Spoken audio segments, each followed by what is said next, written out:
Hi everyone and welcome to English Gurukul. मेरा नाम विनय शर्मा है और मैं आपको पढ़ाता हूं इंग्लिश कॉम्पिटिटिव एग्जाम्स के लिए। आज का जो हमारा टॉपिक है वो बहुत ही खास और बहुत ही ज्यादा इंटरेस्टिंग भी, जो है जिरंड एंड प्रेजेंट पार्टिसिपल। जैसे ये दो वर्ड आपके कानों में पढ़ते हैं तो बहुत सारे स्टूडेंट्स घबरा जाते हैं, डर जाते हैं ये सोच के कि ये तो बहुत ही डिफिकल्ट टॉपिक्स हैं। लेकिन ऐसा कुछ भी नहीं है, ये सिर्फ एक हवा बना रखा है। अगर आज आपने मेरी बातों को पूरे ध्यान से सुना तो ये दोनों टॉपिक आपके कदमों में होंगे। तो चलिए स्टार्ट करते हैं आज की क्लास। V1 प्लस ing जैसे ही हमें किसी सेंटेंस में दिखाई देता है तो जो सबसे पहला थॉट हमारे दिमाग में आता है वो ये होता है कि जरूर कॉन्टिन्यूअस टेंस होगा और V1 प्लस ing जो वर्ड है वो उस सेंटेंस की मेन वर्ब होगी। एग्जाम्पल ले लेते हैं, she is dancing on the stage, यानी कि वो स्टेज पे डांस कर रही है। बिल्कुल सही कहा आपने, ये तो प्रेजेंट कॉन्टिन्यूअस टेंस है, इसमें ये हमारी हेल्पिंग वर्ब हो गई और यहाँ पे जो V1 प्लस ing वाला वर्ड है उसने मेन वर्ब का काम किया और सेंटेंस हमारा हो गया कॉन्टिन्यूअस टेंस में। अब जरा सेकंड सेंटेंस को देखिए, शी लव्स डांसिंग। अब V1 प्लस ing तो इसमें भी आया है, लेकिन क्या ये सेंटेंस कॉन्टिन्यूअस टेंस में है? जी नहीं, ये तो प्रेजेंट इंडेफिनिट टेंस में है। अब आप ये सोचेंगे ये कैसे होगा, एक सेंटेंस तो कॉन्टिन्यूअस होगा और दूसरा सेंटेंस इंडेफिनिट टेंस हो गया, यानी कि जो हम जानते थे शायद वो गलत था। तो फिर सही क्या है? हम सही को पहचानते हैं। आप दोनों सेंटेंस को ध्यान से देखिए। अगर हम देखें तो पता चलता है कि इस सेंटेंस में तो एक हेल्पिंग वर्ब है इज के फॉर्म में, लेकिन यहाँ पे कोई हेल्पिंग वर्ब नहीं है। तो इससे कंक्लूजन क्या निकलता है?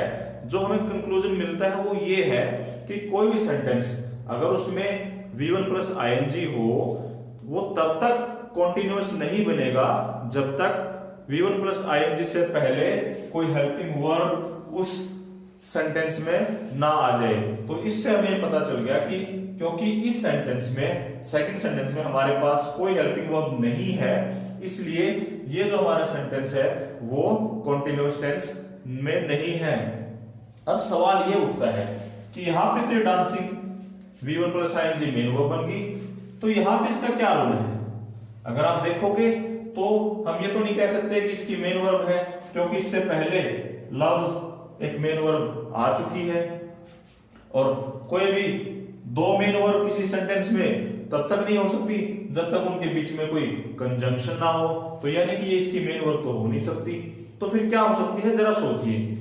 हम देखते हैं कि अगर मैं इस वर्ब से व्हाट का रिप्लाई दूं, she loves what, she loves dancing, तो हमें दिख रहा है कि ये जो डांसिंग वर्ड है ये मेन वर्ब से व्हाट का रिप्लाई है। और आप अच्छे से जानते हैं कि सेंटेंस में वर्ब से जो वर्ड व्हाट या whom का रिप्लाई दें वो क्या होते हैं? वो हमारे होते हैं ऑब्जेक्ट ऑफ दैट वर्ब। यानी कि यहाँ पे ये जो डांसिंग वर्ड है ये एक ऑब्जेक्ट का काम कर रहा है इस वर्ब का, न कि खुद एक वर्ब का काम कर रहा है। वर्ब होते हुए भी एक ऑब्जेक्ट का काम कर रहा है। और हमें पता है कि सेंटेंस में जो ऑब्जेक्ट और सब्जेक्ट बनते हैं वो हमारे नाउन बनते हैं। तो यानी कि हम ये कह सकते हैं कि ये जो सेंटेंस, ये जो वर्ड है डांसिंग, इस सेंटेंस में एक नाउन का काम कर रहा है। तो हम ये बोलेंगे कि V1 प्लस ing की फॉर्म का जो वर्ड सेंटेंस में नाउन का काम करे वो हमारा जिरंड कहलाता है। अब आपने कह दिया कि हाँ जी इस पे यहाँ पे तो ऑब्जेक्ट का तो हमने केस देख लिया, लेकिन नाउन हमारे सब्जेक्ट भी तो बनते हैं, क्या वो भी जिरंड होंगे? आप नेक्स्ट सेंटेंस देखिए, hunting is prohibited in this area. हम सेंटेंस को ब्रेक करेंगे, एक एक वर्ड को देखते हैं उसका पार्ट ऑफ स्पीच क्या है। हंटिंग, इसको हम बाद में देखते हैं, पहले ये देखते हैं, ये हमारी हेल्पिंग वर्ब होगा इज। उसके बाद प्रोहिबिटेड हमने यूज किया है, prohibit, prohibited, prohibited, third form यहाँ पे दिख रही है, तो ये हमारी होगी मेन वर्ब। उसके बाद प्रेपोजिशन आ गई इन, प्रेपोजिशन के बाद इन दिस, ये जो नाउन आ गया ये प्रेपोजिशन का ऑब्जेक्ट हो गया। दिस डेमोन्स्ट्रेटिव प्रोनाउन हो गया। अब बच गया, हम देखा कि सेंटेंस में वर्ब भी आ गई और आगे पीछे उसके बाद ऑब्जेक्ट भी आ गया। तो ये जो बच गया, अब हमें पता है कि अगर सेंटेंस में वर्ब है तो उसका सब्जेक्ट होगा ही होगा। कोई भी ऐसा सेंटेंस नहीं होगा जिसमें वर्ब का सब्जेक्ट नहीं होगा। तो यहाँ पे जो हंटिंग हम देखेंगे कि कौन सी चीज प्रोहिबिटेड है, हंटिंग प्रोहिबिटेड है। तो हंटिंग की यहाँ पे बात हो रही है और यही हमारी वर्ब का सब्जेक्ट बन गया। तो हमने देखा कि दोनों काम करता है। जो हमारा जीरंड है वो सब्जेक्ट भी बनता है, ऑब्जेक्ट भी बनता है, यानी कि इन अ नटशेल वो सेंटेंस में नाउन का काम करता है, तभी हम उसे जीरंड कहते हैं। तो अभी हमने जाना कि वर्ब की जो आईएनजी फॉर्म है, अगर वो नाउन का काम करे सेंटेंस में तो हमारा जीरंड बन जाती है, यानी कि वो नाउन और वर्ब का काम करती है तो उसे हम जीरंड कहते हैं। अब जो तुम्हारा सेकंड कॉन्सेप्ट है वो है प्रेजेंट पार्टिसिपल। ये भी V1 प्लस आईएनजी वर्ब की फॉर्म है। तो हम इसे किस केस में V1 प्लस आईएनजी को हम अपना प्रेजेंट पार्टिसिपल कहेंगे, हम एक एग्जांपल से समझने की कोशिश करते हैं। I saw the storm approaching. इसको हम ब्रेक करते हैं, पता करते हैं कौन कौन सा वर्ड क्या कर रहा है। इसमें आई प्रोनाउन सब्जेक्ट हो गया, ये हमारी मेन वर्ब होगी, ये आर्टिकल हो गया। आई सॉ व्हाट, मैंने स्टॉर्म देखा, तो ये हमारा ऑब्जेक्ट हो गया। उसके बाद एक वर्ड और हमारा बच गया जो V1 प्लस आईएनजी की फॉर्म, यानी कि वर्ब की फर्स्ट फॉर्म के साथ आईएनजी उसमें लगा हुआ है। अब हमने देखा कि इस सेंटेंस में हमारा सब्जेक्ट भी आ गया, हमारी मेन वर्ब भी आ गई, हमारा ऑब्जेक्ट भी आ गया। यानी कि ना तो अब ये ऑब्जेक्ट बन सकता है, नाउन का काम तो नहीं कर सकता। अगर नाउन काम करता तो हम इसको जीरंड बोल सकते थे, यानी इसको हम जीरंड नहीं बोल सकते। ना ही हमारा सब्जेक्ट बन सकता है क्योंकि सब्जेक्ट ऑलरेडी पहले आया हुआ है, और एक वर्ब का एक ही सब्जेक्ट होगा सेंटेंस में, मल्टीपल होंगे भी नहीं। तो फिर क्या काम बच गया इसके पास, हमने देखते हैं, हम ध्यान से देखेंगे कि अब इसके पास एक ही काम बच गया। ये हम इसको समझेंगे तो पता चलता है कि हमारे स्टॉर्म को क्वालिफाई कर रहा है, कि जो स्टॉर्म है वो अप्रोच कर रहा है। तो स्टॉर्म की विशेषता हमें बता रहा है, एक एडजेक्टिव का काम कर रहा है। ठीक है जी। तो जब सेंटेंस में जो V1 प्लस आईएनजी एक एडजेक्टिव की तरह काम करे, एडजेक्टिव का रोल प्ले करे, तो हम उसे कहेंगे प्रेजेंट पार्टिसिपल। यानी कि जो हमारी वर्ब है वो एडजेक्टिव की तरह बिहेव कर रही है, तो वो हमारा हो जाएगा प्रेजेंट पार्टिसिपल। एक और एग्जांपल से हम समझने की कोशिश करते हैं। इस सेंटेंस को हम ब्रेक करते हैं। The Hunter shot a flying bird. The हमारा आर्टिकल है, हंटर हमारा सब्जेक्ट हो गया, शॉट हमारा वर्ब हो गया, सेकंड फॉर्म है, ए फिर से आर्टिकल है। Shot what, shot the bird, तो ऑब्जेक्ट हमारा बर्ड हो गया। यहां पे फिर एक और वर्ड बच गया। अब ये क्या ऑब्जेक्ट बन सकता है, ऑब्जेक्ट ऑलरेडी आ चुका है वर्ब का। क्या ये सब्जेक्ट बन सकता है, सब्जेक्ट भी आ चुका है, हंटर। क्या ये मेन वर्ब बन सकता है, मेन वर्ब भी पहले आ चुकी है। तो हमें देखना है कि कर क्या रहा है, ये वर्ड को क्वालिफाई कर रहा है कि जो बर्ड था वो फ्लाइंग था, वो फ्लाई कर रहा था बर्ड, जिसको हंटर ने शूट किया। तो यहाँ पे भी इसने क्या रोल प्ले किया, एडजेक्टिव का रोल प्ले किया।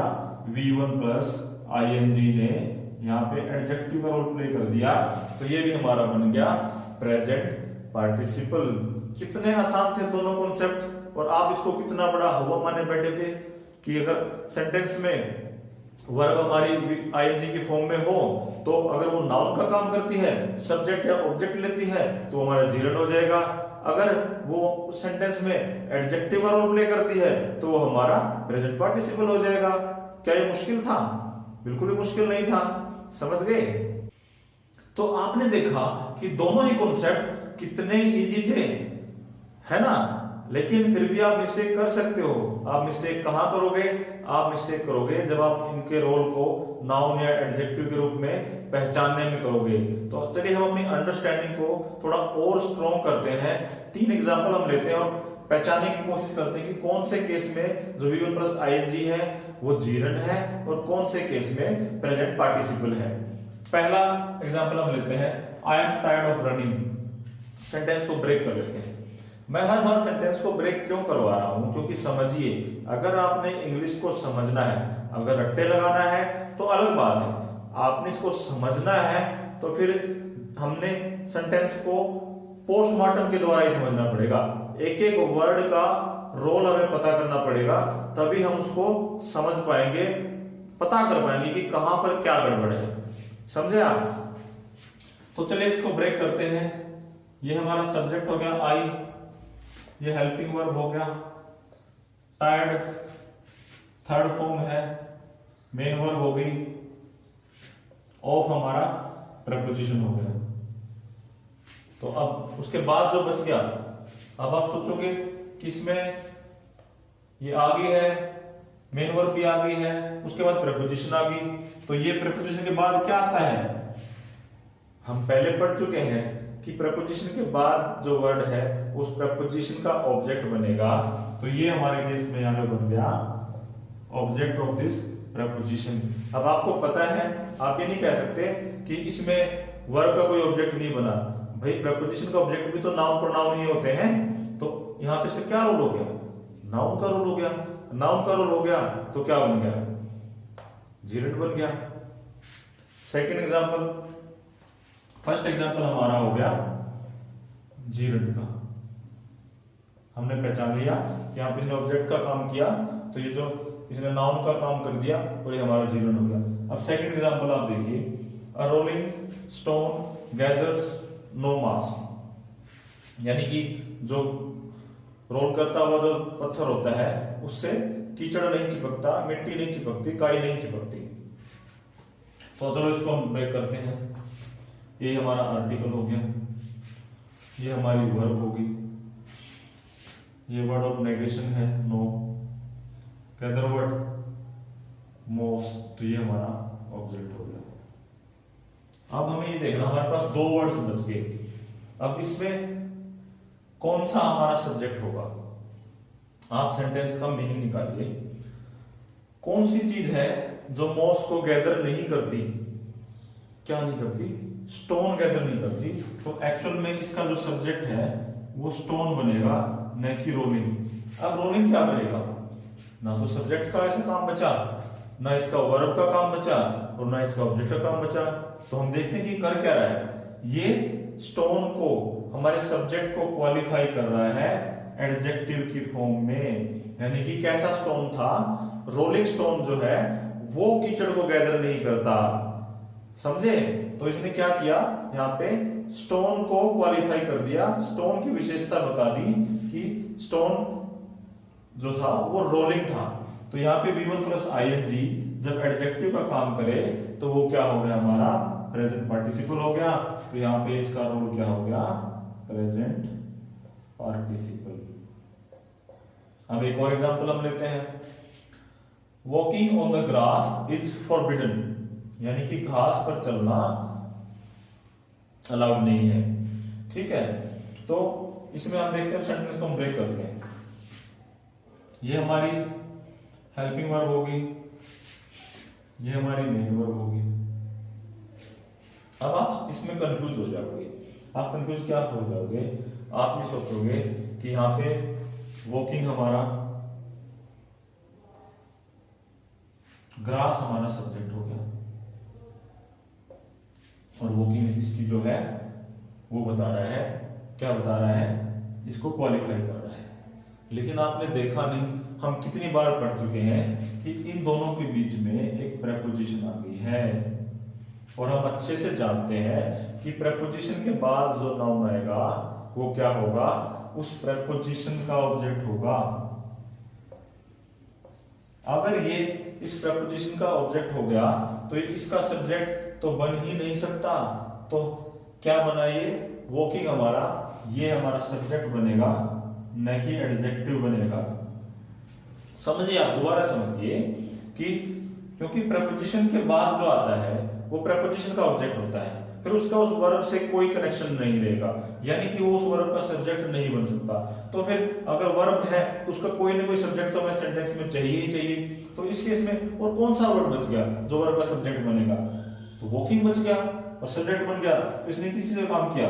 नाउन का काम किया, न कि एडजेक्टिव का काम किया। बहुत सारे स्टूडेंट इस तरह के सेंटेंस में ये गलती कर देते हैं कि वो क्या करते हैं, ग्रास को सब्जेक्ट बना लेंगे और फिर कहने अच्छा ग्रास पे चलना, वॉकिंग ने ग्रास को क्वालिफाई कर दिया। नहीं भाई साहब, वॉकिंग ग्रास को क्वालिफाई नहीं कर रहा है, जबकि बात वॉकिंग की हो रही है। आप सेंटेंस को देखेंगे कि walking on the grass is forbidden. क्या फॉरबिडन है? वॉकिंग फॉरबिडन है, ग्रास फॉरबिडन नहीं है, सिर्फ वॉकिंग फॉरबिडन है। तो हमारा एक्चुअल में सब्जेक्ट क्या होगा? वॉकिंग ही होगा। इस तरह से आपको समझ में नहीं आ रहा है तो मैंने जो आपको तरीका बताया है कि आप प्रेपोजिशन के देखिए, प्रेपोजिशन के बाद अगर कुछ भी जो नाउन आएगा उस प्रेपोजिशन का ऑब्जेक्ट बनेगा।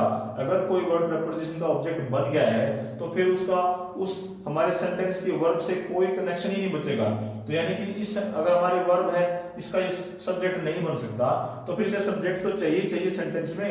क्या बच गया फिर जो उससे पहले वाला जो वर्ड बच गया वही तो इसका सब्जेक्ट बनेगा।